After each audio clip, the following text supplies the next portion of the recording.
Hello all, and firstly, thank you all for joining us for this webinar, which is our final webinar in our autumn series for 2025. Today, we're going to be picking up the topic of our MXDR platform.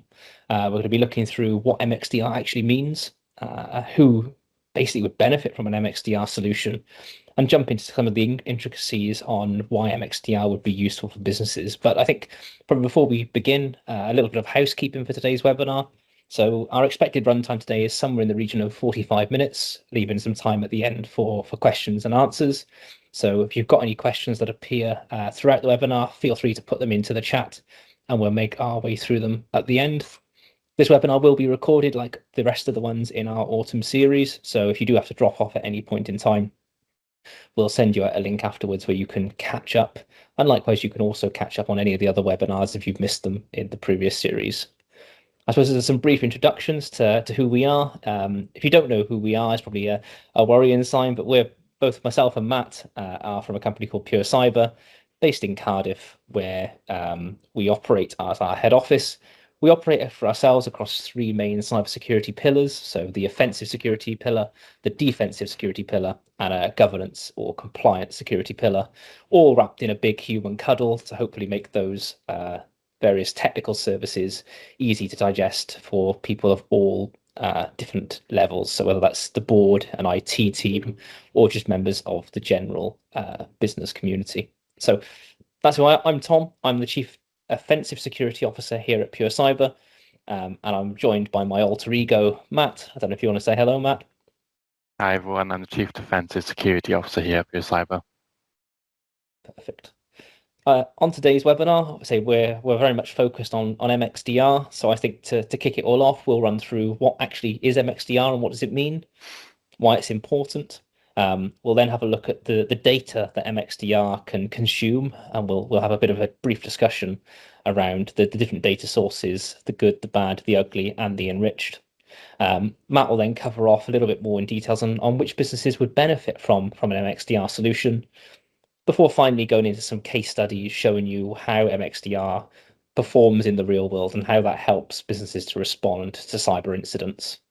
And then finally, at the end, we'll wrap up with a bit of Q&A to answer any questions that you may have. So I suppose without further ado, I'll hand over to Matt to talk us through what is MXDR and why is it important?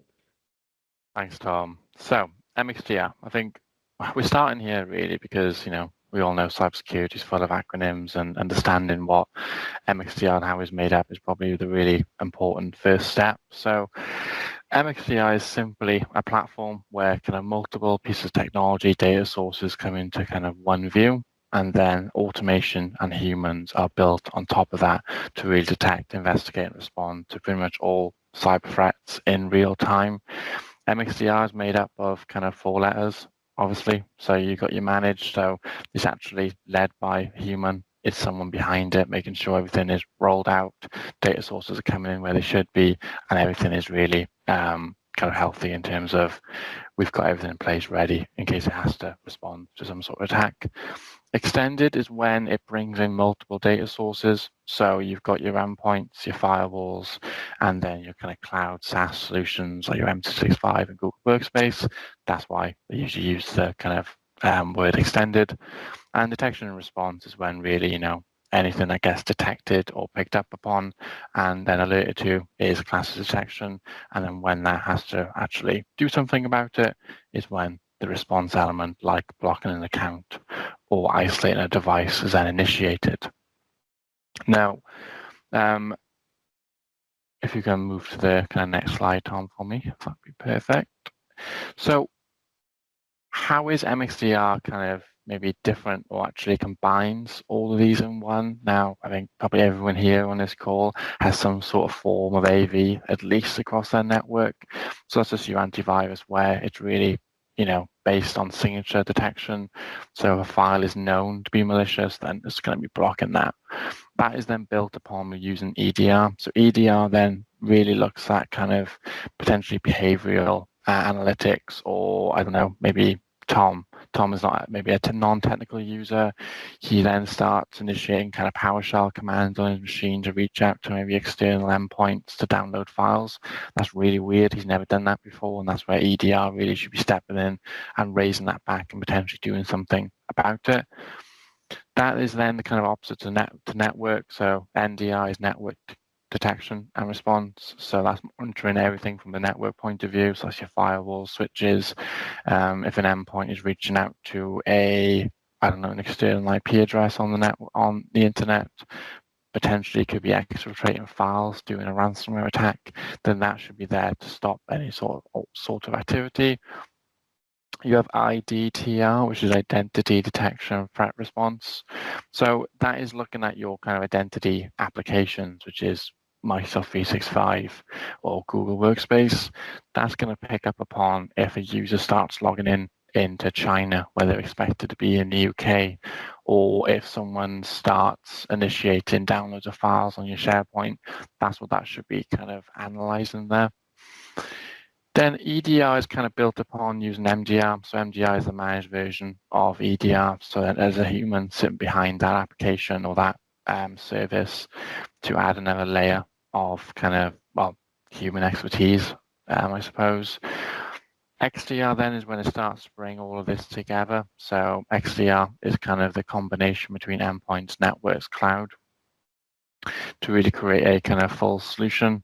And then your SIEM and SOAR, the MXDR runs off kind of where the SIEM is, where everything is visualized, alerted upon, and then your SOAR element is actually where the response bit then steps in. So if the SIEM picks up upon, as I was saying earlier, a user downloading a file or a file executing, that is actually starting to encrypt files on the endpoint, a source should step in to start blocking that activity, potentially isolating that device or initiating a block on a user account if it's kind of, identity related.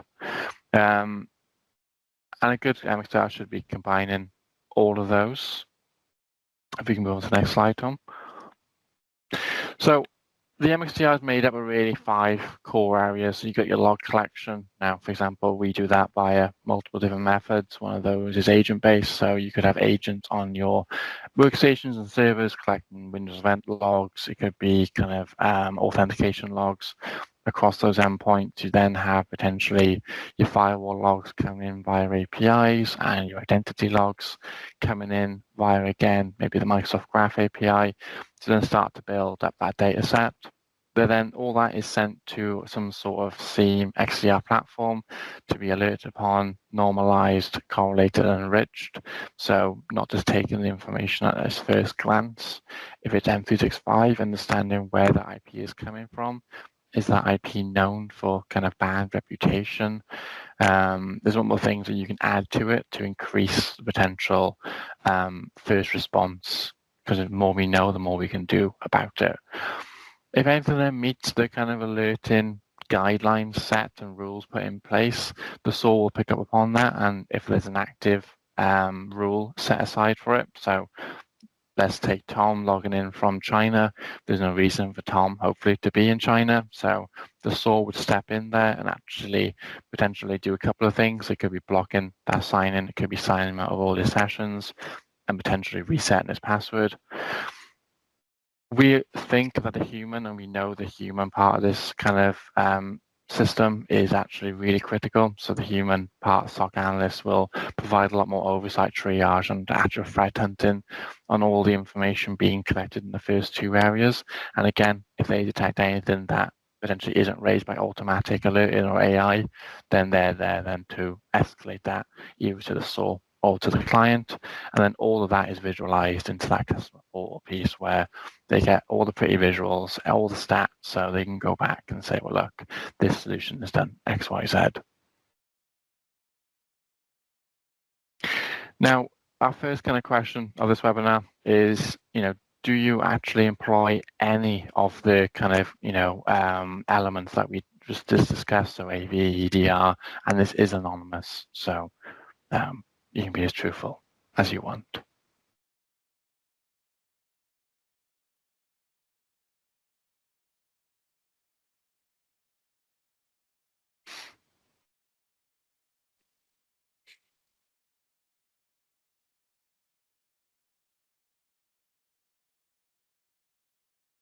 We can see antivirus being the top one. As we said, AV is the kind of basic, right? It comes as standard on most machines, being Defender and what's the Mac version, Tom? X-Vault? Xprotect on Macs Xprotect, is that's it. your built-in sort of antivirus, anti-malware software. But it's still a I good think that's number. really interesting, Matt, because actually we've got 13 responses there, and only 11 of them are mentioning having AV. So it's interesting to see whether the two that didn't mention there have got an alternative tool like EDR in addition, or whether or not they're just not running any antivirus at all, which obviously could lead them into some sort of compliance issues with things like Cyber Essentials. Now, I think we wanted to move on to actually talk about why is MXDR so important, and I don't really have to tell probably most people on this call why it is and what kind of landscape we're in right now.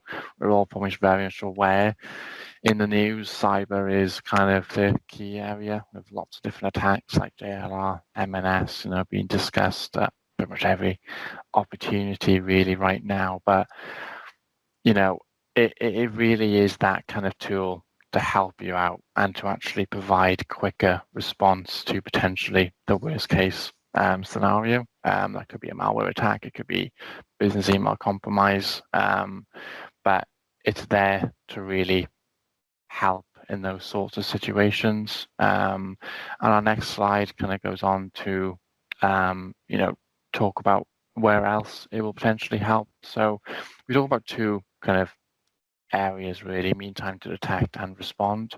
So MXDR helps in situations because the quicker that kind of piece of malware is detected back in, either it's a rule, an email, an alert, whatever it is, but the quicker that hits a potential responsive action, the quicker that threat is neutralized. And MXDR platforms obviously having a lot more visibility across endpoints, networks, kind of firewalls, SaaS solutions, that will start to come down. The more kind of alerting and rule sets put in those, the quicker that actually then is.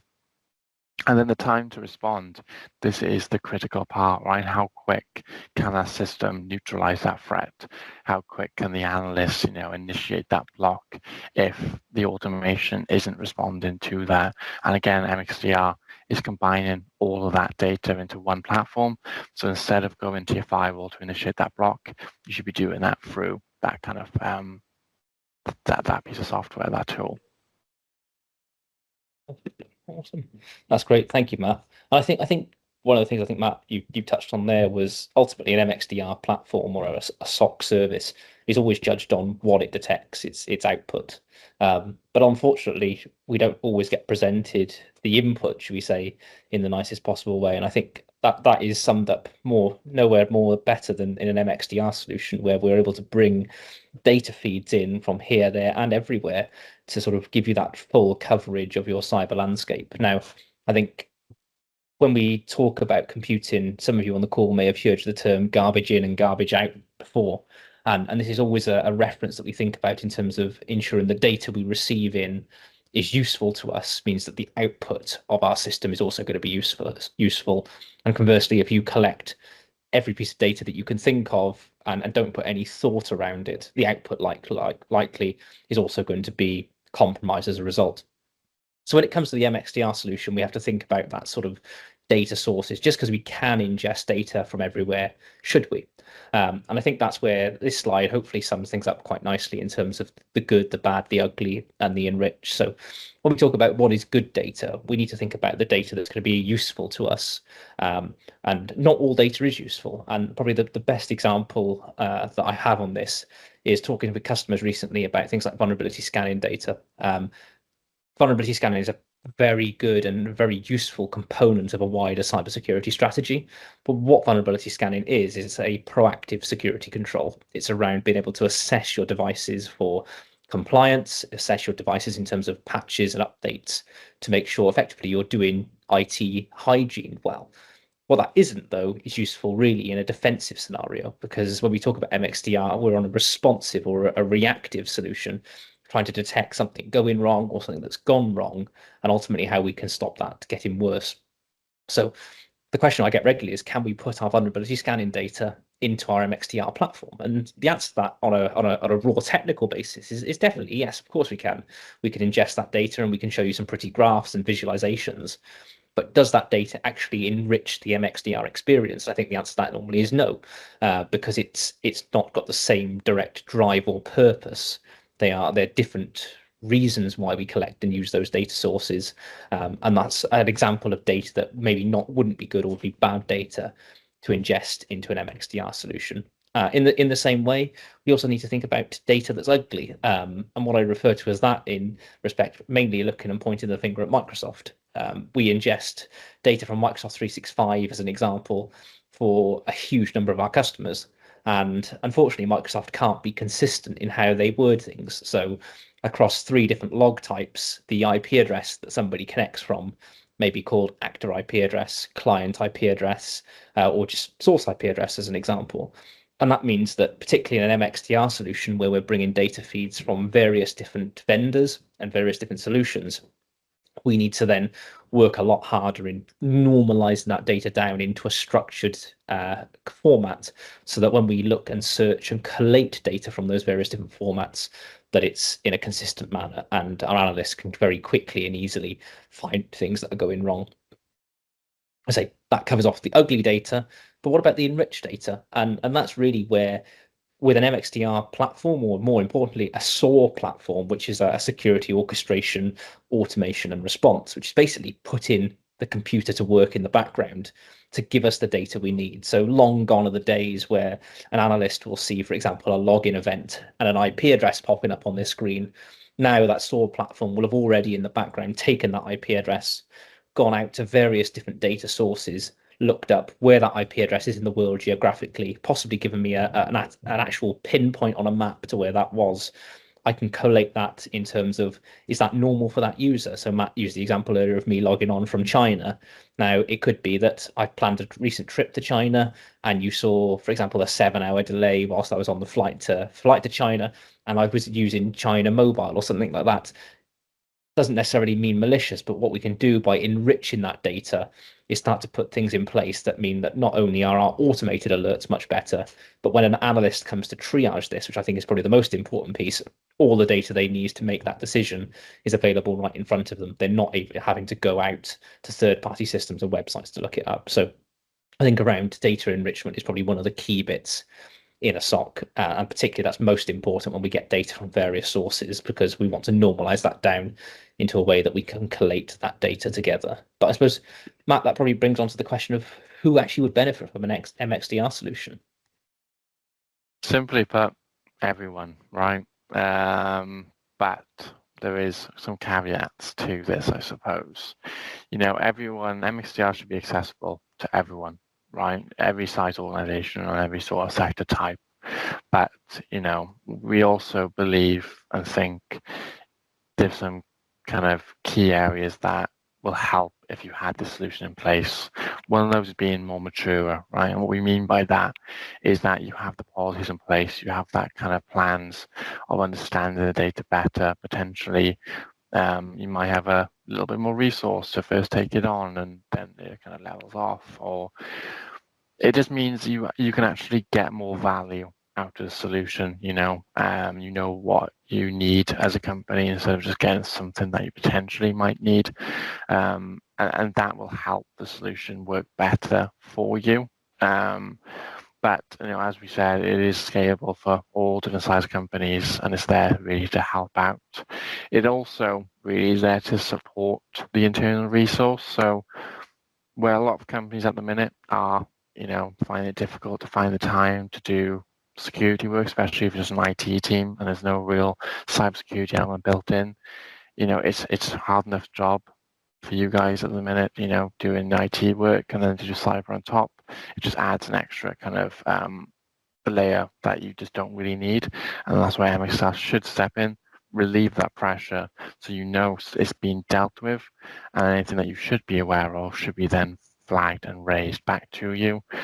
And I think also companies who require it from a regulation and compliance point of view, we've seen a lot of now companies and suppliers say, look, what level of monitoring are you actually doing across your kind of organization?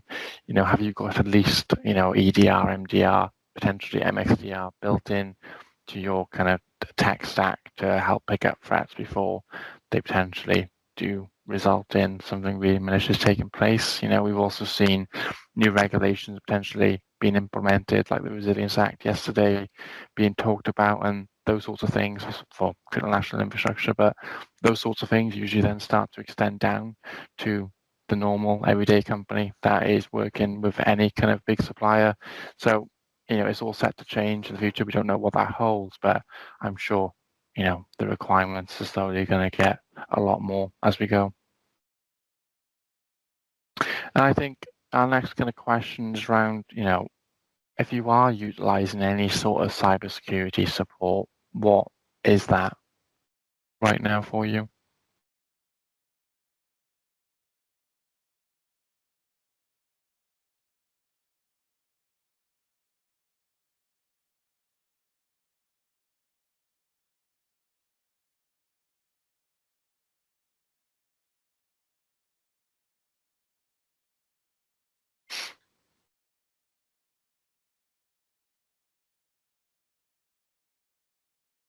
I think most of the answers are where we probably expect, right, Tom?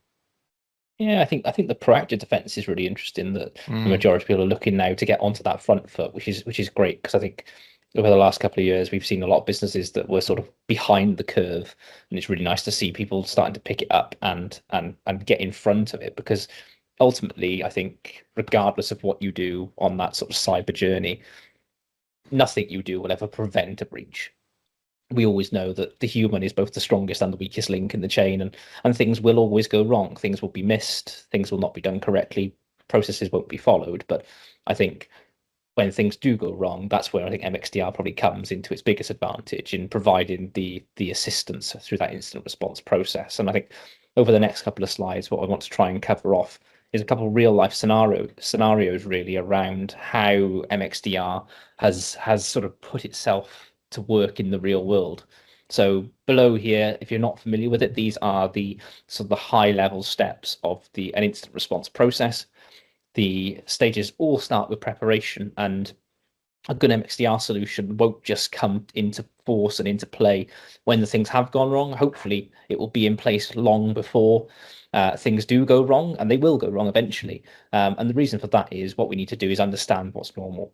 So the preparation stage for me is very much all around monitoring and baselining, understanding what's right for your users, your organization, and possibly your working practices. And nowhere is this better than thinking about some of the customers that we work with. We've got some customers who all operate out of a single office in Birmingham, for example. And when we look at their sort of sign-in logs, things like Microsoft 365, we know anybody who's logging in from outside of the office is a deviation to that norm. Or we know that everybody comes into work between 8 o'clock and 9 o'clock in the morning, and that's when we expect to see all of our logons. So doing that means that we can build a baseline for a company, or we can build that baseline on an individual user basis to identify what's normal. That preparation stage, or that baselining, is really important, because it means then we're able to use both automated and manual detection methods in that identify stage to notify something's gone wrong. So as Matt used earlier, someone's logged in from China. Now, that on its own doesn't necessarily mean it's malicious, but it should be a trigger, whether that's through an automated detection mechanism or through a manual human doing some threat hunting, to go, look, this just doesn't feel right. It doesn't fit that normal baseline. And there they're going to raise an incident. And at this point, the incident response process should kick in, no matter how big or small that incident is. And at that point, we're going to go into that triage phase. And that's where I think the MXDR solution with the human input is really important. So we may trigger an incident that Matt's logged in from China. And at that point, what the analyst is going to do is they're going to go back through the MXDR platform, which hopefully now contains all of the data feeds from all of the systems you use in your business, to go, actually, what was that user doing this morning or yesterday or a week ago? And it could be, for example, we search back through Matt's email subject titles for the word China. And suddenly we find 2 weeks ago that he booked a plane ticket to China in his work email because he was going out there for a business meeting.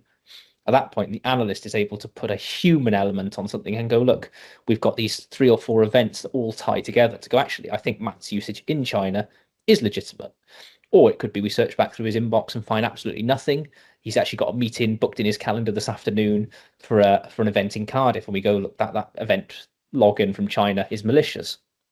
And that analyst then can choose to do things either automatically or manually. So that brings us on to our next step around the containment and the eradication. And that's around how do we effectively stem the bleeding? How do we stop this getting worse?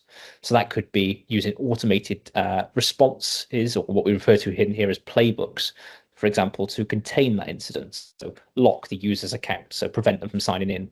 We'll sign them out from all their sessions.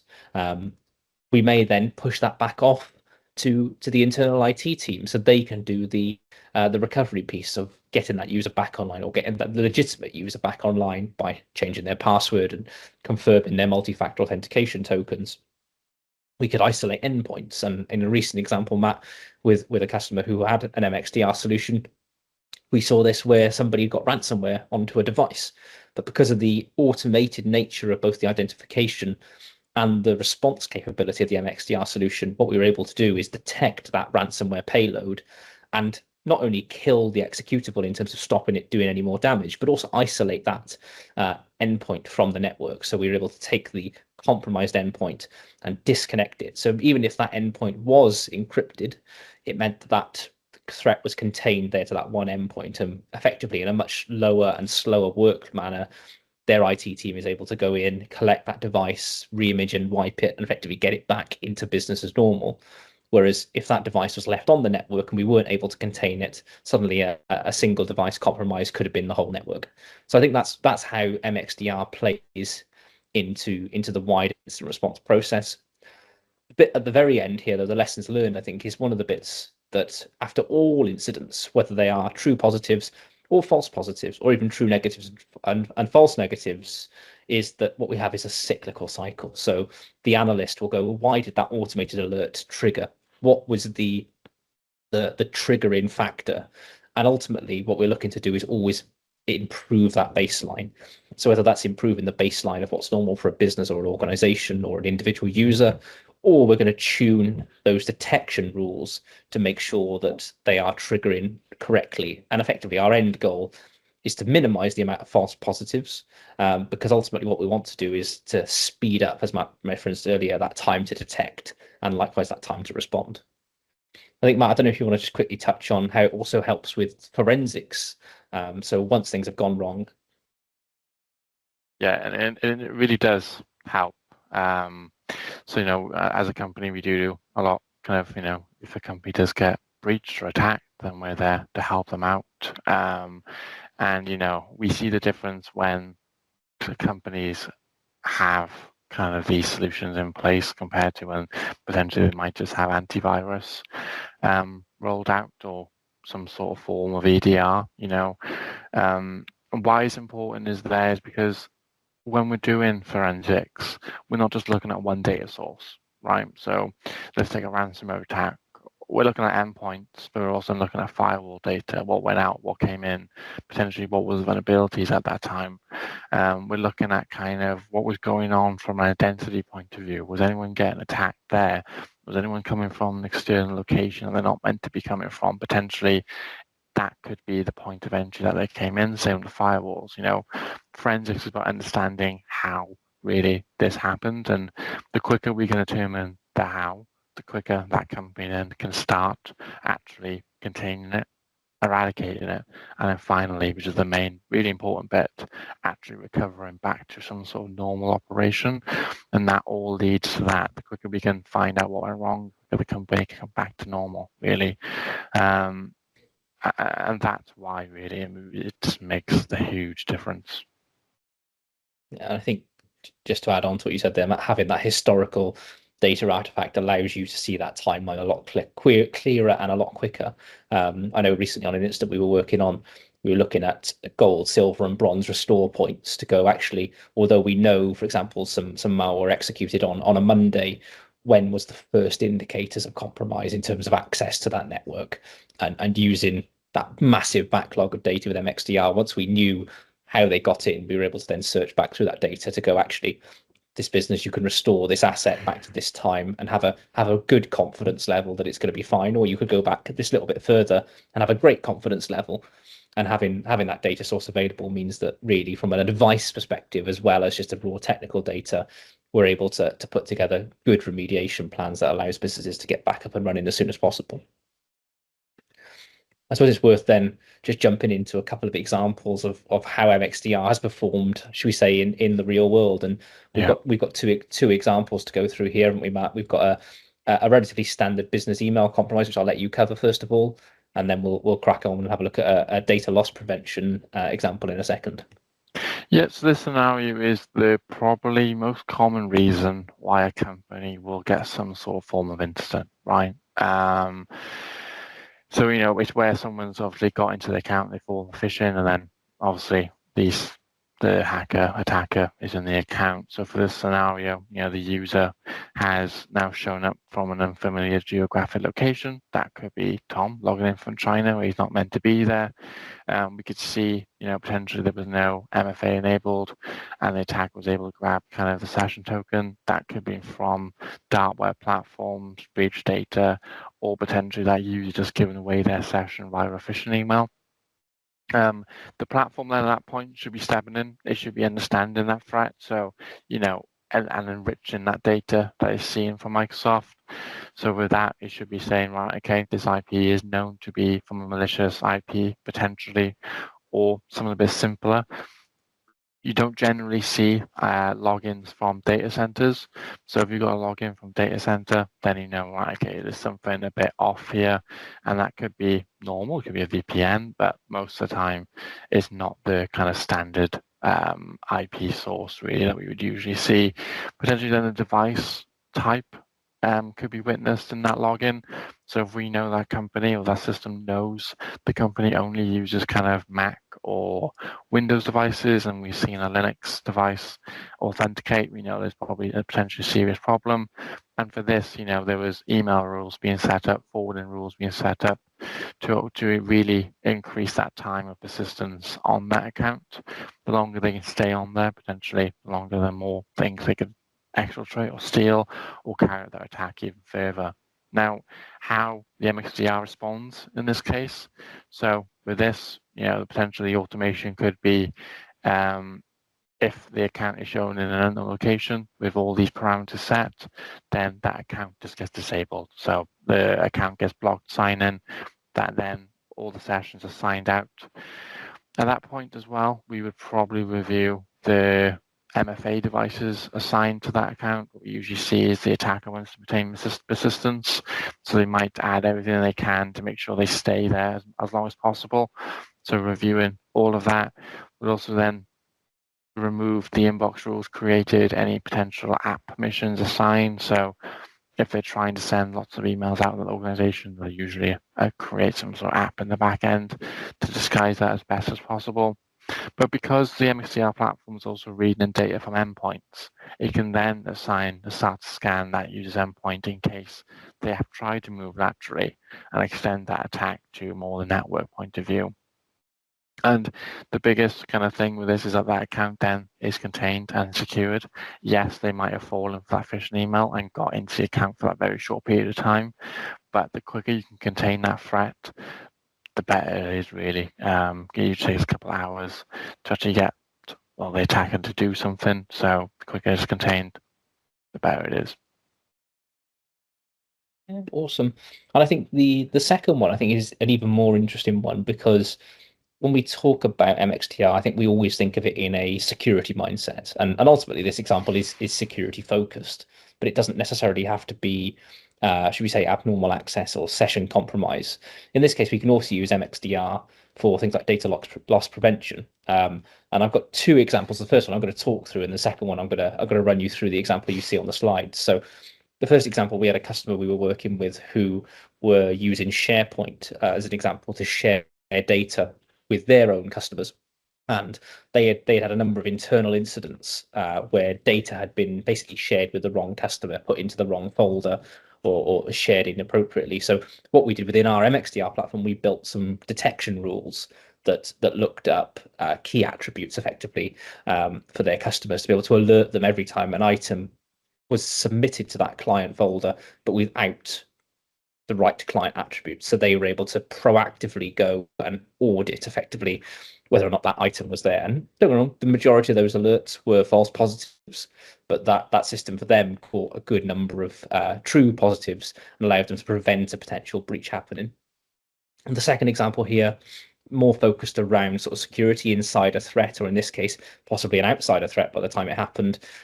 We had a customer who had actually parted ways, should we say, with one of their employees earlier in the day. That employee then went about, when they went home, logging into their SharePoint account and effectively trying to download large amounts of company data. In this case, it was hugely beyond the baseline that they would normally expect. So they were downloading hundreds, if not thousands, of files. And that automatically triggered within the MXDR platform, as this is abnormal for that user. The MXDR platform then automatically put in a responsive action, which was to lock the user out of their account, as Matt had mentioned on the previous example, and sign out any active sessions, which effectively put a hold on the data exfiltration straight away. Now, that doesn't mean that that person didn't get any data. Ultimately, they would have downloaded a couple of files prior to hitting that threshold as the trigger. But in this case, what we did there was significantly reduce the amount of data that was stolen from the business and effectively contain that incident. I say that all happened within the process of about 45 seconds between detection and response. What actually happened as a result of that is we then submitted a ticket back to the customer's IT department to say, look, this has happened. We've done these actions as part of our pre-approved change request and playbooks to contain this account.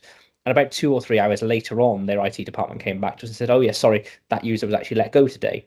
And in this case, a quick detection and response capability within the MXDR platform really showed the good practice here in preventing a huge breach, but also triggered that customer to review their own offboarding process to make sure things like accounts were shut down when people were either terminated or handed their notice in, as a way of making sure effectively they were on heightened alert, so that if that user was going to do anything, there was detection in place to detect any abnormal behavior.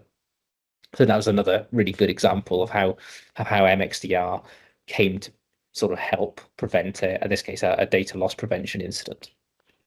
I think we then got our final question of the webinar, and this is, for me, a really interesting one, not just in terms of sort of a technology approach, but also a business continuity approach. So instant response can be something simple, like Matt said, around an account logging in from an unauthorized location, or it could be a full-on breach and ransomware across the entire network. But how you respond to that as a business is really important. So hopefully you have an instant response plan in practice, and we look back to the things with things like Jaguar Land Rover and Marks and Spencers. I'm assuming they had instant response plans behind the scenes, but had they ever tested them? And I think that's the key question here is, have you ever tested your instant response plans through various different simulations, whether that be tabletop or real life? Because that normally highlights where those plans fail, particularly under pressure. Again, it's probably where we expect people to be, right? You know, where they are expecting to do it and looking at it. But quite a nice number of what you have tested the plans to make sure they work. It's great to see people actually testing them, and I think when you come to test them, if you haven't done already, think of them from a couple of different perspectives, because you want to test them both procedurally. Does it actually work in terms of a flow and decision making processes? Does the people who you need to be able to contact actually contactable, and assume things have gone wrong? So assume things like Teams has gone down. So have you got alternative contact mechanisms, things like that? So start thinking about worst case scenarios whilst we're in peacetime and how you would deal with them, because then when things do inevitably go wrong, looking back a couple of weeks with the Microsoft outage or the AWS outage, how do you as a business continue to function despite those, should we say, spanners being thrown in? I suppose that brings us on, Matt, to the PureCyber MXDR and how PureCyber can help in terms of sort of an MXDR solution. Yeah, definitely. So, you know, as probably a lot of people on this call know, we do MXDR. We are kind of a SOC provider. So we are kind of CREST certified. You know, we spent this year getting that accreditation to really validate what we were doing. And thankfully, we met all the parameters and we are now CREST certified as a security operations center. Our SOC is 24/7 UK based from our Cardiff office, so everything that we do is by our team and by our staff who work out of Cardiff. So, you can trust that everyone viewing the data is our staff. And we kind of prioritize and really concentrate on that human layer element of everything that we do. We believe is really important to also have, because the human is part of that monitoring detection, but also the advisory and the advice that they give. We try and get you as a client to engage with us and talk to us like you're our security team, or we're your security team, I should say. So if there's any advice that you need on certain things, then we're here to answer that, but also escalate certain issues if required. And I think all of our kind of MXDR solutions and some of our subscriptions do come with unlimited incident response, and we feel that that's really important. If it's the worst case scenario, we should be there helping you from end to end, whether that's actually understanding what's happened to advise you how to recover and make your network more secure for the future. And I suppose that brings us to a nice ending point, really, and asking if anybody's got any questions about MXDR in general, or PureCyber's MXDR service. I think while some people are putting some questions into the chat, I suppose I'll just flash up the last slide for our presentation, obviously just as a quick summary of what we've done today. Obviously, thank you all for coming. Thank you for attending. It's great to see so many of you on the call. Obviously, this session has been recorded, so afterwards you will receive a copy of the recording, so you can catch up if you missed any bits. Likewise, all of the recordings for our autumn webinar series are available. So if you've missed any of them in the series, feel free to jump on and watch those recordings. That'd be really useful and helpful. If you are interested in MXDR, or you just want to have a bit of a consultation and talk about whether it could be right for you and your business, feel free to reach out. But apart from that, that will be our last webinar for 2025, and we look forward to seeing you again in 2026 for our spring series of webinars. But I suppose we jump back to now some of the questions that have come in. So I think we've got a couple of interesting ones. So Matt, I don't know if you want to answer this one, of how relevant is this, or how relevant is MXDR for a small business of only a couple of people? I suppose, it all depends on what your business type is, right? What you're doing as a business, what you provide to certain suppliers. Is it a requirement from an external company or accreditation? Potentially could that be the case? But, MXDR should be fit for pretty much any size company. And if it isn't right for you, there should be other things that you should be doing. Maybe you want to focus on just one element of the MXDR platform, but, you're going to have endpoints, you're going to have some sort of M365 or kind of identity system. Because you might not have a network, but those two key areas can still be made up into an MXDR solution that can be monitored and made sure it can be secured moving forward. Perfect. Awesome. I think we had another couple of questions come through. We had one here that says we've talked through the difference in the various different solutions, so AV, EDR, etc. If a company already had an EDR solution in place, then it was and a 24/7 SOC, is there any value in migrating or upgrading to an MXDR platform? I don't know if you want to cover that one off, or you want my insights. Well, we'll do a bit of both, shall we? I think, in my opinion, it's a case of, at the end of the day, EDR makes up one element, and if that's being monitored 24/7, then that's great. It's a great start. But you need to make sure you've also got eyes on that data and automations and rules on the rest of your kind of company. So, MXDR is built up from network data and kind of identity data and other data sources if you feel it's applicable. So I think there will always be a value add there. And that, yeah, I think that's where I kind of sit in that. Yeah, I think yeah, my opinion was very much the same. I think all of the things you've talked about around EDR solutions ultimately feed into an MXDR service. I don't think MXDR is, I'm going to use the word, a replacement for an EDR product, but an EDR is part of a good MXDR solution. I think the key bit to think about is the responsive element for me. A 24/7 SOC is a brilliant solution, but asking the question of, are they just detection and notification, or are they detection and response? Particularly going back to the previous question around having a small business, and this also applies across the board. But for example, if you had an abnormal log on do you want them just to notify you, or do you want them to try and kick that potential breach out?